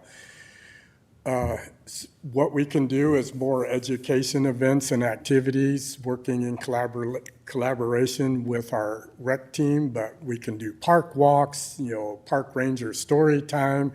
Jordan works with Caitlin, and who's here somewhere, our recreation coordinator, to kind of do more with the Junior Ranger program, collaboration with schools and libraries. And you can read, there's so many things that we can do in campaigns like the Leash Up campaign. Jordan, we printed up these bandanas called Bark Ranger. So when Jordan is out and about, interacting with people with dogs on leash, they now get a City of Tigard Bark Ranger bandana for the dogs to wear. So, and then also coordination with our neighboring cities and their ranger programs at Lake Oswego, Tualatin, and Tualatin Hills Parks and Rec. Next slide, and I think this is the last slide. So anyway, hopefully I got through that in time, Mayor. Yeah. And, Any questions? time for questions and discussion. Do you have any questions? No? Council President Wolf? Oh, you do? Okay. Council Robbins, go ahead. Well, I get to go first all the time today. Thank you. This is great, and welcome, Jordan, to being our park ranger. I have a question. I saw on the slide 4.23 miles of social trails or unofficial trails. I'm assuming that's just like people walking where they're not supposed to repeatedly, and it kind of creates a trail. Is that, I'm going to assume that that's causing damage, and that's what's creating those trails? Are we trying to stop that and kind of repair that damage, or are we just going to accept it as this is a new trail? What happens? So my goal with mapping those is just being aware of where they are. It is doing a lot of damage to the natural areas. Think of the paved path that goes down Fano Creek. Off to the right, you often see that kind of smashed down. You can see like, oh, someone's been causing some mayhem back there. That's what I mean by social trails. As I'm not sure exactly what the future holds for social trails, but now that we know they're there, I can share that information with PD, and it gives them an easier way to get to the campsites that are really entrenched. Yeah, enforcement is tough. Right now, Ranger Jordan doesn't have any enforcement capabilities. And, we do, work closely with Officer Orth. And it's a challenge. Even in our other parks, just user-generated trails is just a nature of the beast. But it does cause a lot of damage, erosion, and so forth. But knowing where they're at is at least we can let Officer Orth know, and they can do some investigation. But yeah, we'd love to stop it, but we don't have that ability. Council President Wolf? No, it's very different as to why they're created, but it just reminds me of a college campus when there's very lovely landscape design and students are like, no, point A, B is way faster. But I love the presentation. I appreciated the value of having Jordan U present and the dollars saved. I think that's a really compelling argument to present. And I think my only question, and Rick, you don't have to answer this can be a conversation during our budget season. Clearly, TriMet just sat here and talked about their financial challenges. We're going to have similar conversations. So, I mean, I can say 100%. We should flip to an FTE full-time and have a temporary, but then what's the trade-offs? Because I think that's going to be our conversation throughout the budget season is how do we make our choices that make the most sense? So, you're right. And if you have a response now, or that's just a conversation that we continue to have. So you have my support, but that'll be the question. So thank you. And I think we're scheduled on April 14th to have that very robust parks funding discussion, and not only with a ranger position, but as the system, the pressure to grow the system obviously is going to impact the number of FTE that we need in parks, which would include a ranger position. So if we can hold off on them, definitely we can have the conversation on April 14th. And I know we were all very supportive of the role parks play in River Terrace 2.0, right? And it's the same challenges that you very clearly brought forward. So thank you. Yeah, for me to just follow up on Council President Wolf's point. Well, thank you for the pilot program for presenting the data, and it's really obvious that the Ranger Jordan provide lots of value, particularly in terms of presence and coordination, and just identify issues early on, which apparently translate into at least for camp cleanup. So but that's 1 year data. So but I have no reason to believe you won't continue. So so remind us again. What months are you currently working? So as a seasonal, we have to have, after his hours are exhausted, a 13-week separation. So Jordan left us in December, and he's due back on April 13. So we'll have Jordan back April next to month. December? Pretty much, yeah. Okay, all right.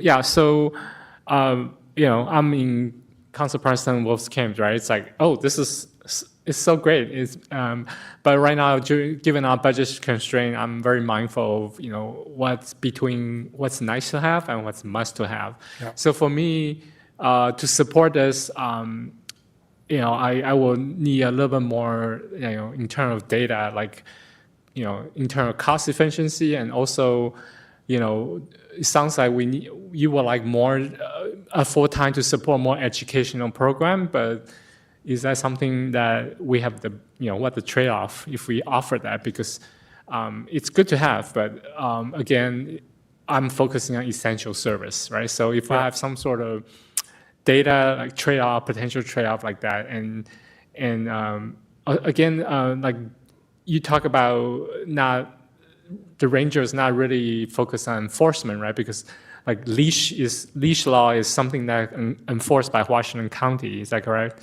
So yeah, and a lot of things like fishing and things like that. So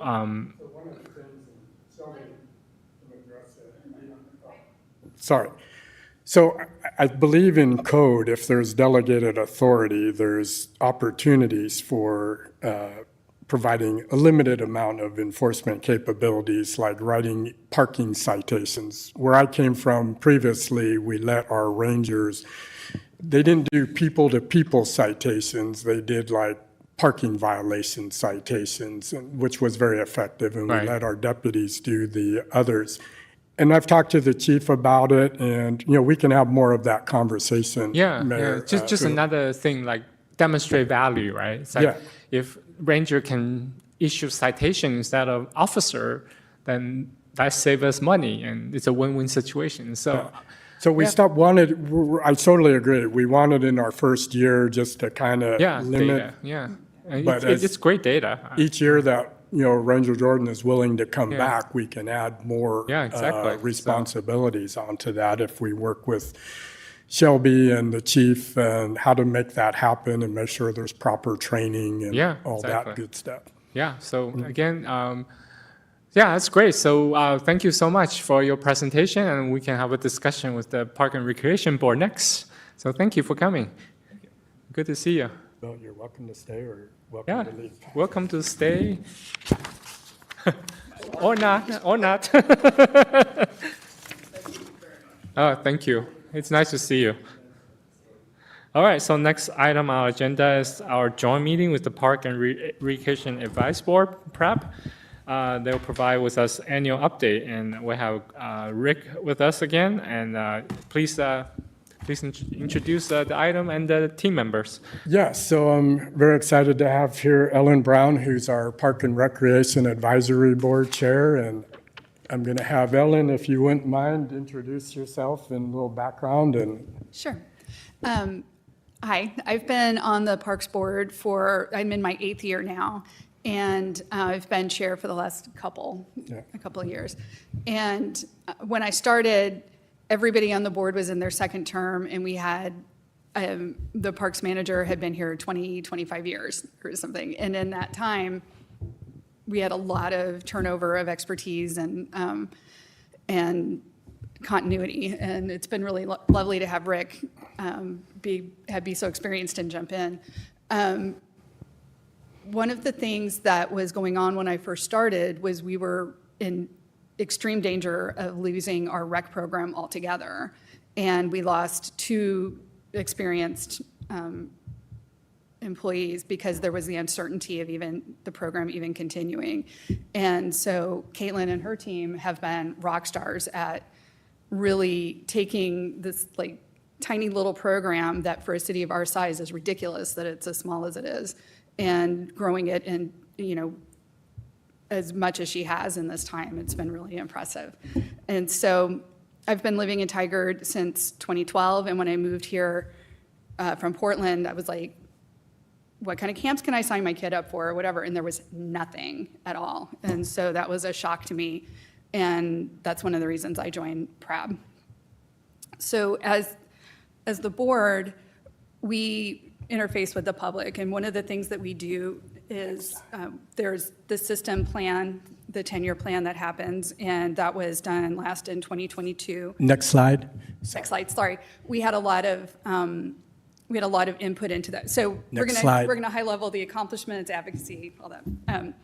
So we had a lot of input into that. We talked a lot about what needed to be a part of that plan, what were our priorities, and what were our goals. And we're due for the system plan update. And, some of the areas that were identified as gaps that need to be addressed is, we have aging infrastructure. We need inclusive and accessible amenities for all of our residents to be able to enjoy our park services and to expand our recreation programming. We work with the staff on the projects and the priorities and things. They bring things to us, this is what we're working on, what's your input? And there's often really, really good discussion about some of those things. Little known fact, we are also the tree board.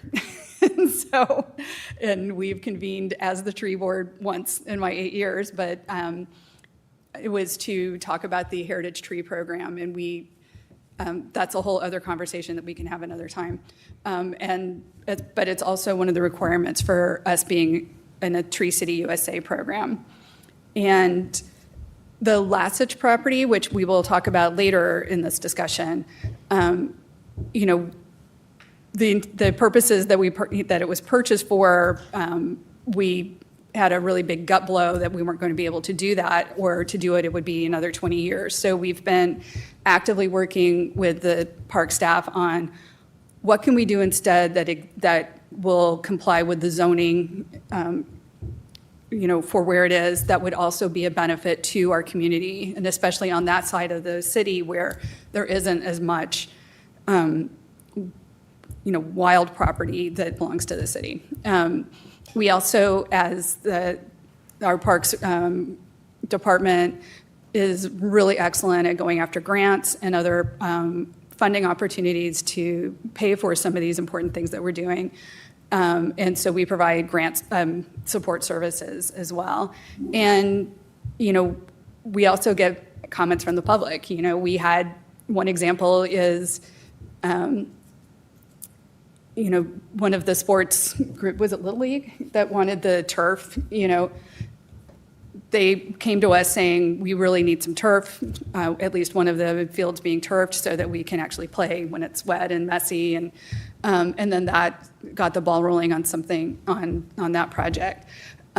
We also are kind of where some of the different ideas get vetted. There was a recent idea that came to us that would take a third of the Potso Dog Park and turn it into these like giant battery storage things. And so we're kind of the front line on supporting good ideas to get off the ground and stopping bad ideas before they can take hold. And that was a really bad idea. We also hear public input about things like pickleball conflict and things which we spend a surprising amount of time talking about pickleball. But that is, we hear it so you don't have to.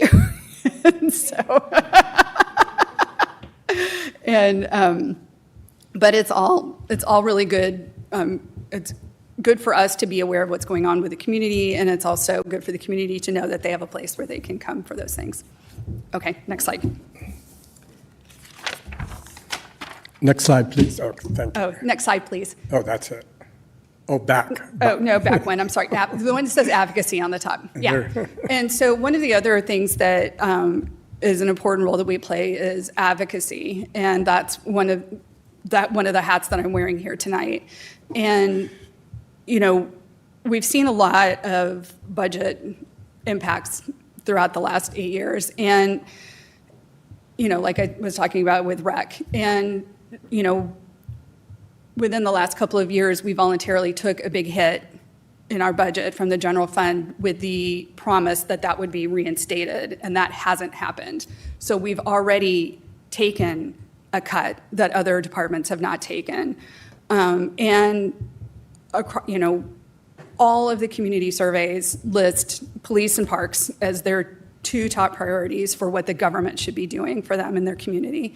And, it is one of the most visible things in the community that show people how their tax dollars are being spent. And, we, as such, we're a core service. Not everything that the government does is a core service. We are a core service.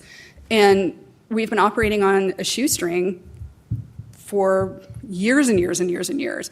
When you look at the national surveys around what other cities our size, what their departments look like, we're in below the bottom quartile in the number of staff we have compared to the amount of property that they're maintaining. And they do an excellent job. They do an amazing job with the resources that they have.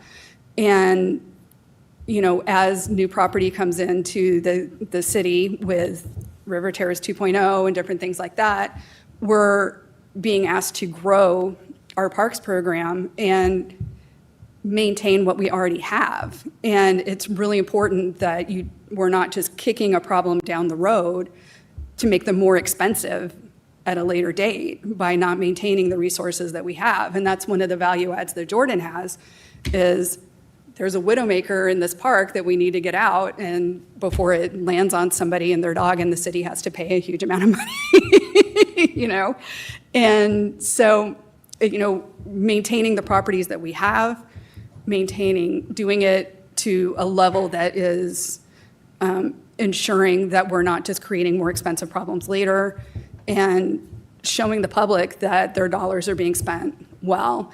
And that is something that's really important to us. The Park Ranger program, we talked about that for a year before we actually were able to find a way to create the pilot program with a seasonal. And he exceeded all of our expectations. Like the data that he was collecting, he didn't have to do that. He did that on his own, proactively. And that was amazing that he's been able to do that. And preserving our park system and our trails and making sure that they're well-maintained, that they're, that asset is still an asset that we can be all proud of. That is something that we all take very, very seriously. And we've also, since we've added Ken Barker to our team on the board, we've really strengthened our relationship with the Tualatin River Keepers. And that's been really fun because we get to do the paddle every summer, but then it's also been really meaningful for like the accessible dock and things like that as well. So next slide. And so I'm going to defer to Rick on this part of the discussion. So what the ask that we have for council is around, can we pursue the idea that's been being floated at this moment? Do we have your okay to continue the discussion about it?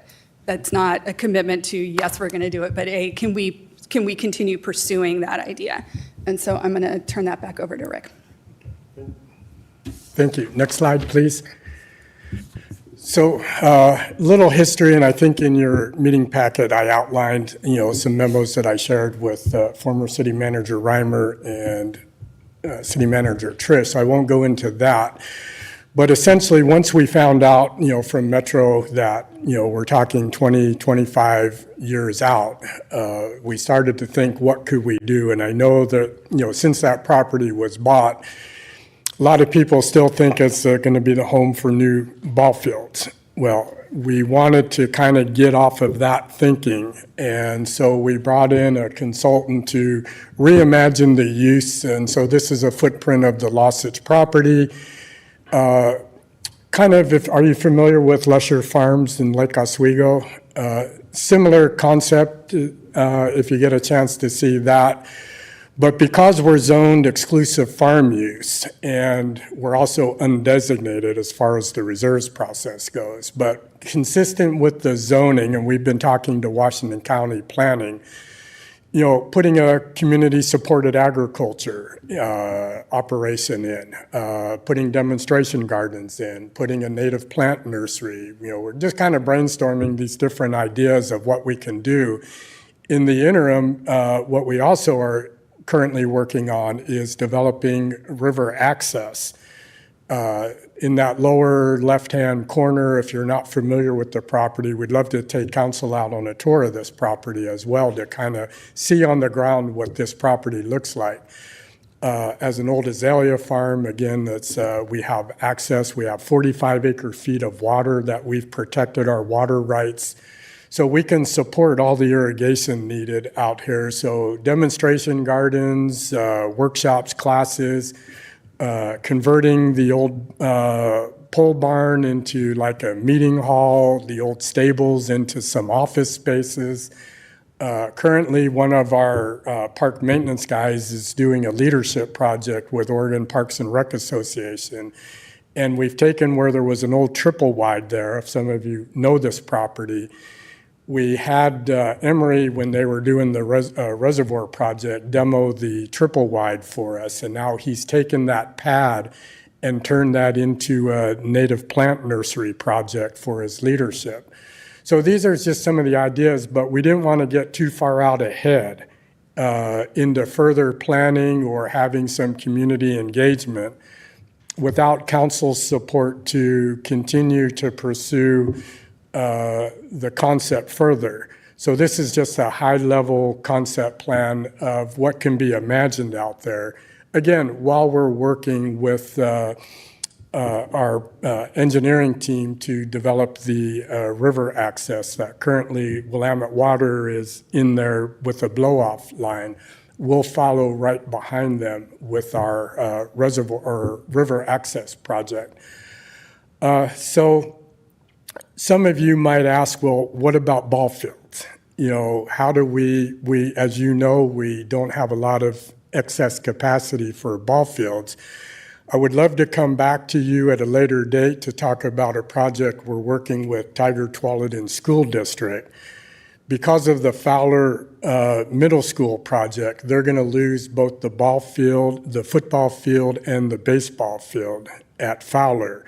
So we've been in conversations with the school district to get their participation on the Dirksen property just adjacent to Fowler to develop a secondary ball field and make improvements to the whole ball field complex that we have that would create additional sports field capacity that might also maybe be lighted. So this is kind of very conceptual. I know on the school district side, they're having a similar conversation with their leadership to say, at a high level concept, here's what we're thinking to help support the, for us, the need for ball fields, for them, the need to replace the ball fields that they're going to lose. So the timing is great because what we're continuing under our IGA with the school district to look at other fields that we can activate, like we do at Metzger School Park, now a partnership that's potentially available at Dirksen to create some additional ball fields. So for those that see Lossich as, well, we're losing future ball fields, we have to be creative and find other ways to get more activation of ball fields, while at the same time we could be looking at further planning this site for this purpose. So I'll leave it at that and open up to any questions. This, I believe, is our last slide anyway. Thank you. Next slide, please. Okay. Yes, last slide. So anybody, questions, comments? Councilperson Wolf, start. So I'll be really quick, and at the risk of getting in the weeds, Rick, so for Fowler, are they temporarily losing fields as they build a new school, and then they'll come back, or they're just gone? No, they'll be gone for good. My understanding is the new school will be partly built on the football field. Yep.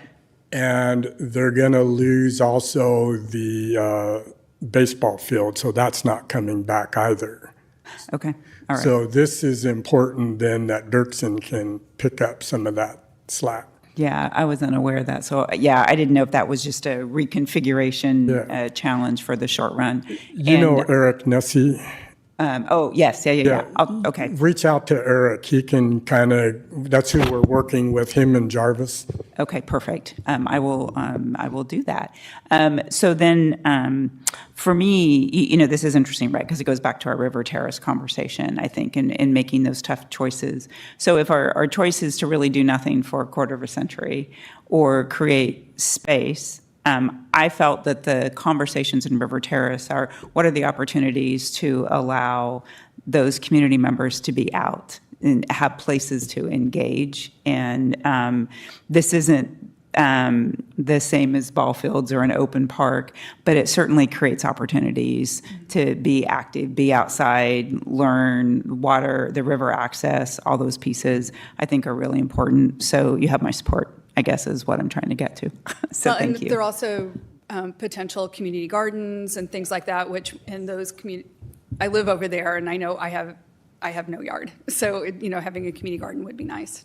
Walking trails and, the river experience, urban farming, opportunities with the, community-supported agriculture, the demonstration, native plant nurseries, plant sales, different things that can all be done on the site.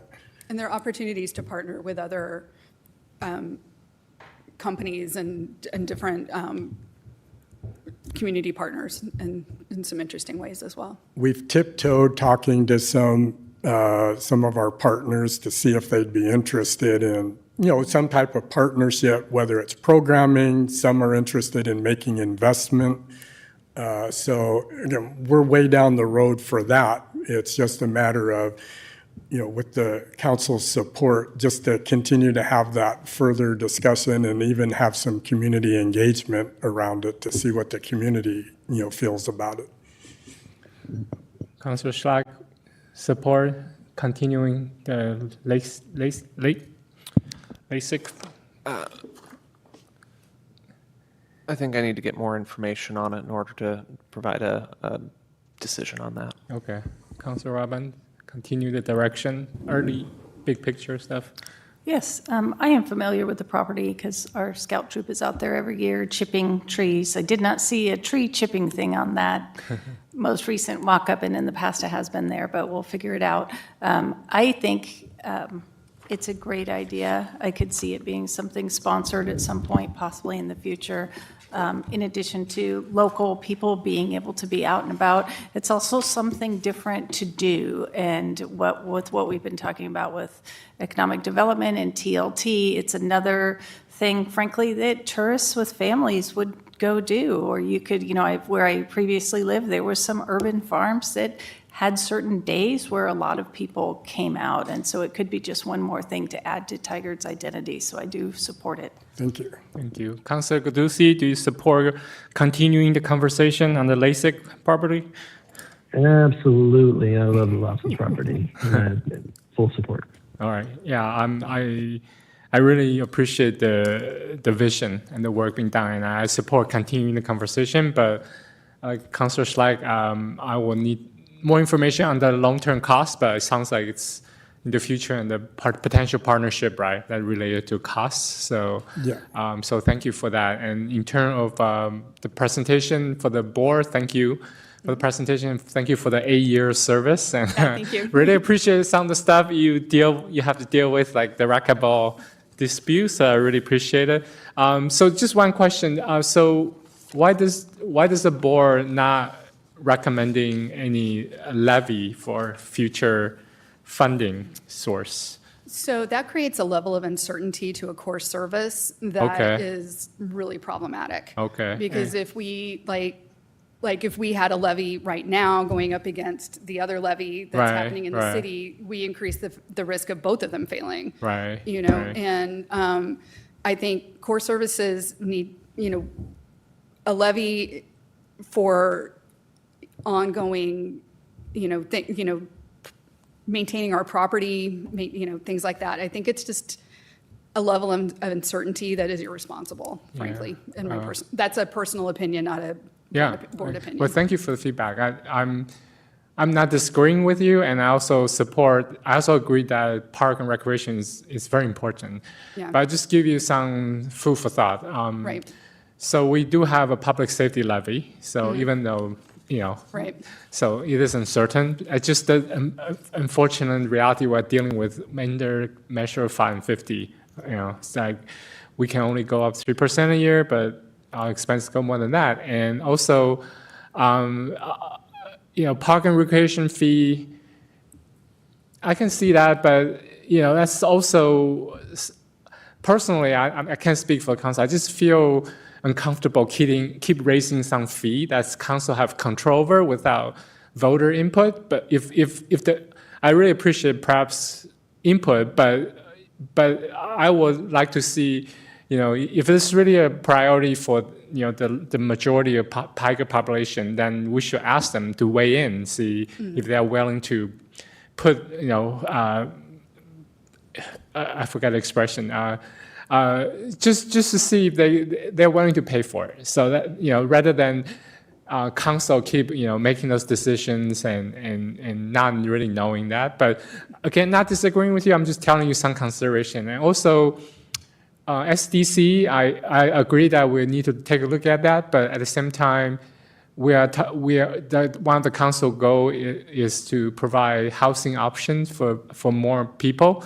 And SDC obviously adds to the cost of new housing. So we have to strike a balance. So, and I don't know what that looks like at this point, but I'm just telling you that SDC,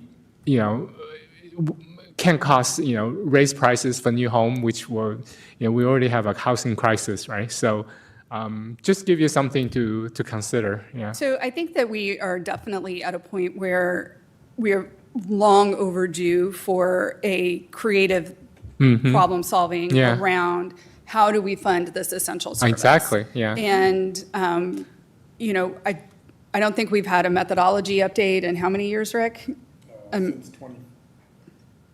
2015 is the last time the Parks SDCs was updated. And so that's well over 10 years ago. The city has changed radically in that time. Exactly, yeah. And so I'm not saying that we shouldn't, I think we need to be really leery of this or this thinking. Exactly, yeah, it's just striking a balance. And I think we also need to be really leery of pinning the success of the department, the majority of their budget on the whim of the voters when things are very uncertain. So I agree. Tiger's doing a lot for very little in terms of our police department. Parks department, park and recreation, and all department actually. Right. And for jurisdiction like Beaverton, they have a special district for park and recreation, and which they pay a lot more than Tiger. So we are paying very little for what we get. And I will also say that the Parks Department has not grown.